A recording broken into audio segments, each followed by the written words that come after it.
देखो। Good morning बच्चों। हम पढ़ रहे हैं लेसन नंबर 2 और आज का हमारा टॉपिक है वायु के घटकों का पृथक्करण, अर्थात वायु से गैसों को कैसे प्राप्त कर सकते हैं, ये आज हमें यहाँ पे पढ़ना है। हम सब जानते हैं कि वायु एक समांगी मिश्रण होता है तथा इसके घटकों को अर्थात इसमें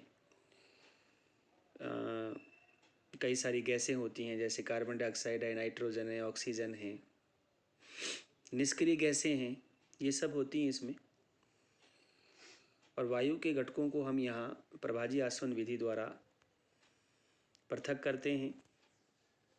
इस विधि में इन सभी गैसों को विभिन्न ऊंचाइयों पर उनके क्वथनांक के अनुसार पृथक कर लिया जाता है, जैसा कि चित्र 2.12 में दिखाया गया है। यहाँ हम सबसे पहले क्या करते हैं कि इस विधि के कुछ चरण हैं, उसमें सबसे पहले वायु को दाब बढ़ाकर तथा तापमान कम करके उसको संपीड़ित किया जाता है, जिससे वायु द्रव में बदल जाती है। और इस द्रवीय वायु को जब हम प्रभाजी आसवन कॉलम में से वायु को धीरे धीरे गर्म करते हैं तो अलग अलग ऊंचाइयों पर, अलग अलग क्वथनांकों पर, जैसे ऑक्सीजन -183 डिग्री सेल्सियस पर, आर्गन -186 डिग्री सेल्सियस पर, नाइट्रोजन -196 डिग्री सेल्सियस पर पृथक हो जाते हैं, अलग हो जाते हैं। अगर हम वायु से ऑक्सीजन गैस को प्राप्त करना चाहते हैं तो हमें वायु में उपस्थित दूसरी गैसों को पृथक करना होगा। दाब लगाकर वायु को सबसे पहले द्रवित किया जाता है, फिर ताप को घटाकर उसे ठंडा कर संपीड़ित किया जाता है। इस संपीड़ित गैस को प्रभाजी आसवन स्तंभ में धीरे धीरे गर्म किया जाता है, जहाँ सभी गैसें विभिन्न ऊंचाइयों पर अपने क्वथनांक के अनुसार पृथक हो जाती हैं। जैसा कि आप चित्र में देख रहे हैं,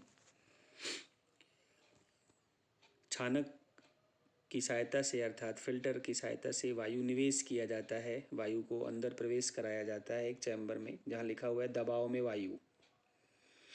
यहाँ 2 पिस्टन लगे होते हैं जिनकी मदद से वायु को दबाया जाता है। उसके बाद इस वायु को भेजा जाता है एक शीतलक में से, जिसमें जमा हुआ शीतल जल उसमें निवेश करते हैं, जिससे कि ये वायु ठंडी होती है। ठंडी होकर ये शीतल संपीड़ित वायु पृथक करने वाले चैम्बर में जाती है, जहाँ से वो कार्बन डाइऑक्साइड अलग हो जाती है उसमें से शुष्क बर्फ के रूप में। और अब ये वायु आगे विस्तारक जेट में प्रवेश करती है, जहाँ द्रवीय वायु में प्रभाजी आसवन कॉलम से उसमें से नाइट्रोजन और आर्गन निर्गत हो जाती है और अंत में हमें द्रवीय ऑक्सीजन प्राप्त होती है। इस प्रकार हम वायु के घटकों का पृथक्करण यहाँ इस विधि के द्वारा कर लेते हैं।